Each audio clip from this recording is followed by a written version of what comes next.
Welcome back to the deep dive. We're cracking open some truly ancient and incredible source material today. Yeah, we're taking a plunge into Welsh mythology, Okay. which is just, well, it's rich, isn't it? Sometimes startling stuff. And we're going to zero in on one figure who looms large. I mean, quite literally large in that tradition. King Bran the Blessed, a legendary figure. Yeah, when you think about these myths, they have this kind of stark beauty, don't they? A sense of something old, powerful. Tied to the landscape, to magic. And Bran feels absolutely central to that kind of storytelling. So where are we getting this story from? These aren't just, bedtime stories someone made up recently. Oh, absolutely not. We're looking at really foundational texts for Welsh tradition. Think medieval chronicles, things like the Welsh triads. Right, those collections of three related things. Exactly. And maybe even more key, the early prose stories, the collection we call the Mabinogi. The Mabinogi, okay. Yeah, and specifically within that, there's one story, Branwen Fyrch na Lair, Branwen, daughter of Lair, that's just, well, it's essential for understanding Bran. Gotcha. So our mission for this deep dive. Basically, to unpack this incredible but also really tragic tale of Bran the Blessed. We want to figure out, who was this guy? What were his key roles in these myths? And what kind of legacy did he leave behind? We'll try and pull out the most potent bits from the sources. We know he's linked with ravens, obviously his giant Yeah, style. nature as a protector, yeah. And the whole story really pivots around his sister Branwen. It sparks this devastating war. Okay, get ready then. Because he's celebrated in these ancient texts, but maybe his full kind of wild story isn't that well known today. Let's unpack it. So Bran the Blessed, Bendigeid Fran, or Bran Fendigeid in Welsh. What's fascinating right off the bat is he wasn't just a king, he was a giant. King of Britain, but giant. Okay. Yeah. The sources say he's the son of the sea god Lair and a woman named Penarden.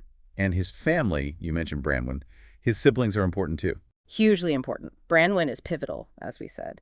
Then there are his brothers, Manawydan, who's significant in other tales, Nycian.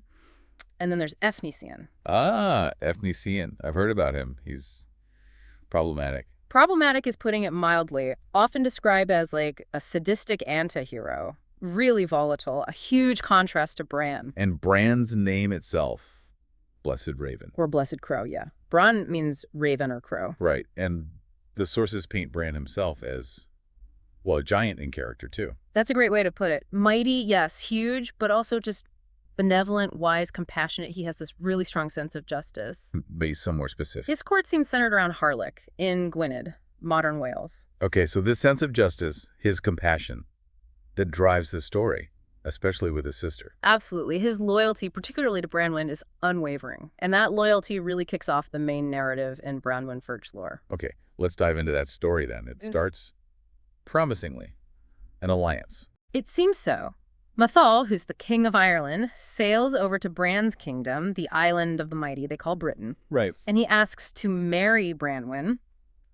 Bran, acting like the good king trying to forge bonds, he readily agrees. Seems simple enough. Uh-oh. I sense a butt coming, especially with Efnisien around. Exactly. This is where Efnisien just explodes onto the scene. He is furious, absolutely livid that his permission wasn't sought for his sister's marriage. His permission, not Bran's, the king. Nope, his. And his reaction, it's shocking. The source says he goes and just brutally mutilates all of Mathalda's horses, hamstrings them, cuts their lips, ears, eyelids. It's horrific. Oh my God. Why the horses? What kind of insult is that? So Bran has to step in. How does the big benevolent king smooth this over? Well, Bran tries his best to repair the damage. He offers lavish gifts, replacements, silver, gold. Standard compensation, maybe. Yeah, but then he offers something truly extraordinary. A magical cauldron. Okay, wait. A magic cauldron. Not just any pot, no. This one, the text says, can bring slain warriors back to life. You put a dead man in, he comes out alive the next day ready to fight. Just mute. Wow. Okay, that's a serious gift. That tells you we're deep in myth territory now, right? Absolutely. It ramps up the stakes immediately. Supernatural forces are in play. And Mathbrach, well, he's impressed. Who wouldn't be? He accepts the cauldron and the apologies and sails back to Ireland with Branwen. So crisis averted. For now. It seems like it. And initially, things go well in Ireland. Branwen is apparently loved. She's queen. She even has a son with Methwatch named Gwern. He's seen as this potential link to unite the two kingdoms. A future king for both, maybe? Potentially. And for a few years, you get the sense things are actually okay. Maybe the happy ending will stick this time. But this is Welsh myth. Happy endings are rare. Where does it start to sour? It's Methal's own court, his advisors. The sources say they start stirring up trouble again. They just can't let go of that initial insult, the horse mutilation. Even after the magic cauldron? Apparently not. They start whispering that Mythal was a coward, that he should have sought vengeance, not accepted compensation, and they turn their resentment onto Branwen. But she didn't do anything. Exactly. They demand she be punished for what her brother did. It's incredibly unjust, highlights this cruel court politics. And Mythal Vange. Does he stand up for her? Tragically, no. The story portrays him as weak here. He listens to them. He actually bans Branwen from his court, from his bed. Bans her? What does he do? He sends her to work in the kitchens. For 3 years. And it's not just work. She's mistreated, bullied. The butcher apparently hits her every day. It's brutal. 3 years of being beaten in the kitchens. That's horrific. Yeah. How does word even get out? How can she get help? That's where we get another one of those lovely, almost poetic, mythical details. She finds a wild starling, a bird that starts visiting the kitchens. Starling. Yeah. She tames it over time, and then she writes a letter detailing everything she's suffering, attaches it somehow to the starling's wing. And just sends it off across the Irish Sea. Sends it flying, hoping against hope it'll find its way to her brother, Bran. Imagine pinning all your hopes on this tiny bird making that journey. It's desperate. Does it work? Does Bran get the message? He does. The starling makes it. And when Bran reads that letter, the sources describe a profound shift in him, this usually calm, benevolent giant king. He's filled with despair, yes, but also just uncontrollable fury. Okay, so the giant king is angry. What does he do? No hesitation. He immediately musters his entire army, all the forces of Britain, and declares war on Ireland. The sole aim, rescue Branwen. And the journey there, this is the famous part, isn't it? Oh yeah, it's one of the most iconic images. Because Bran is so immense, no ship can carry him, so he doesn't sail in the fleet. He walks. He leads his army by wading through the Irish Sea himself. Can't picture that. A giant king striding through the waves, the fleet following him, like a walking island. The psychological impact alone must have been immense.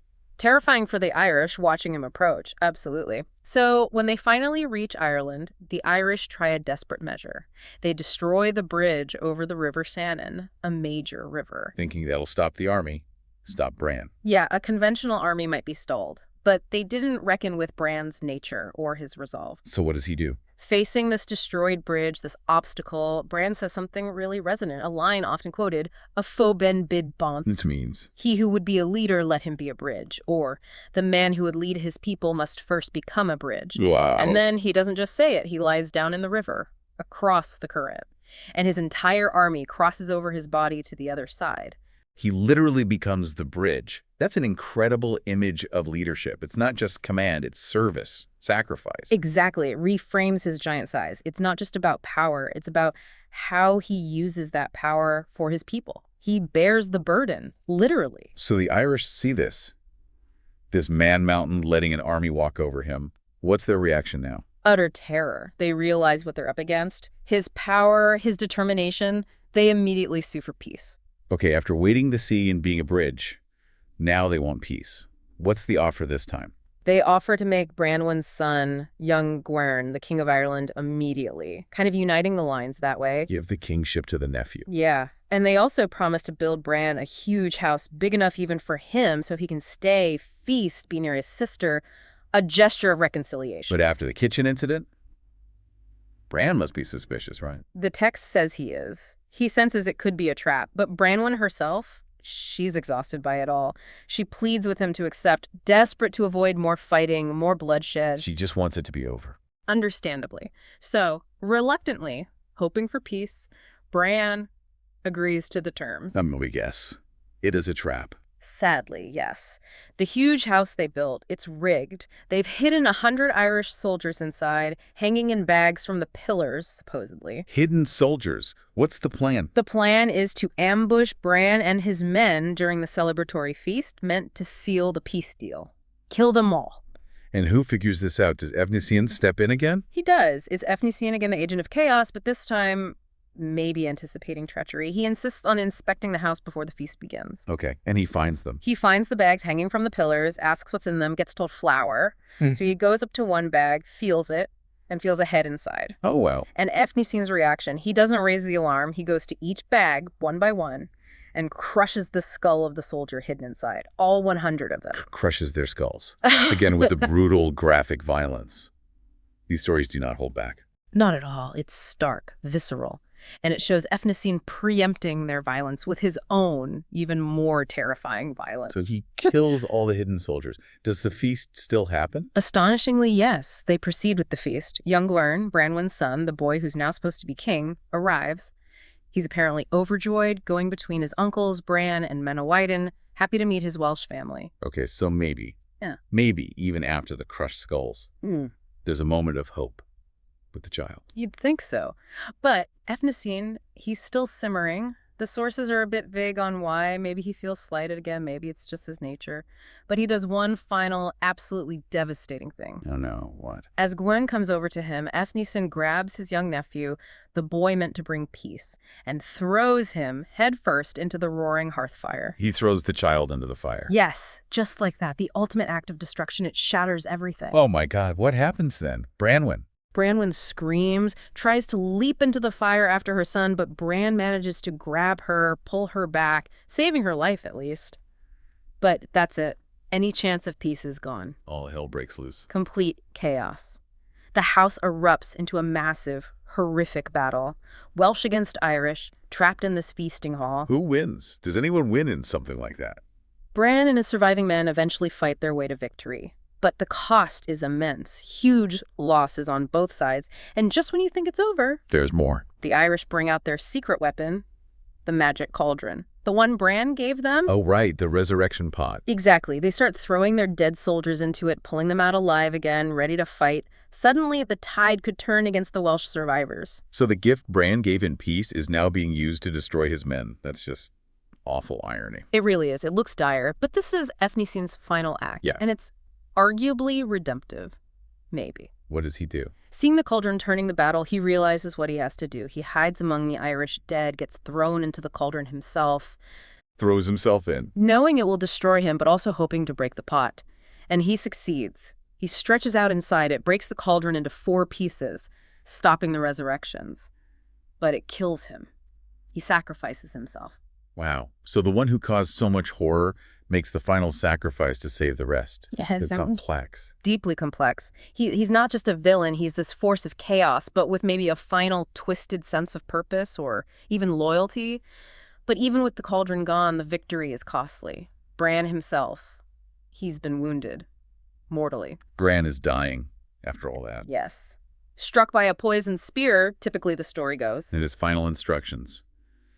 They're pretty famous too, aren't they? And kind of bizarre. They are extraordinary. As he's dying, Bran speaks to the few survivors traditionally, only 7 men left out of his whole army. 7 survivors. That's it. That's the traditional number. And he tells them, cut off my head. Cut off his head. Yes, cut off his head, take it with them back to Britain. They're supposed to carry it on a long journey, eventually taking it to London to bury it on the White Hill. The White Hill, where the Tower of London is now. That's the traditional identification, yeah. And very specifically, bury it facing France. Okay, hold on. Behead your dying king, carry his head around, bury it in London facing France. What is that all about? Why the head? Well, the head, in a lot of Celtic and other ancient cultures, was seen as the seat of the soul, of consciousness, power, even prophecy sometimes. So carrying the head isn't necessarily disrespectful. It's preserving the essence. Like a sacred relic. Kind of. And burying it on the White Hill facing France. That's explicitly about protection. His head becomes a guardian talisman for Britain, protecting it from invasion from the continent. So his role as protector continues even after death, through his severed head. Precisely. It transforms his body into a protective artifact for the kingdom. And did they actually do it, the 7 survivors? Yes, the sources say they obeyed. They beheaded Bran and began this long, strange journey back with the head. Some versions even say the head remained alive, talking and feasting with them for years. Talking. Okay, that's definitely mythic. Yeah, the Mabinogi text itself is a bit more reserved on the talking, but the journey is long. Some traditions say it lasted 80 years, with periods where they feasted and forgot all sorrow until finally remembering their task and burying the head. 80 years carrying a head. Wow. And Branwen, what became of her in all this? She survived the battle. She did. She makes it back to Wales, to Aberlour and Anglesey with the survivors, but when she lands and looks back towards Ireland and then towards Britain and thinks of the devastation, her son dead, her husband dead, 2 islands destroyed because of her. The weight of it all. The text says she cries out, "Oh, Son of God, woe is me that I was ever born. 2 good islands have been destroyed because of me." And then her heart breaks. She dies right there on the spot from sorrow. Oh, that's just utterly heartbreaking, a completely tragic end for her. It really is devastating. So back to the head. It gets buried as instructed on the White Hill in London. What's the legacy of that act? The core belief, recorded in things like the Welsh triads, was exactly what Bran intended. As long as his head remained buried there, facing France, Britain would be safe from invasion.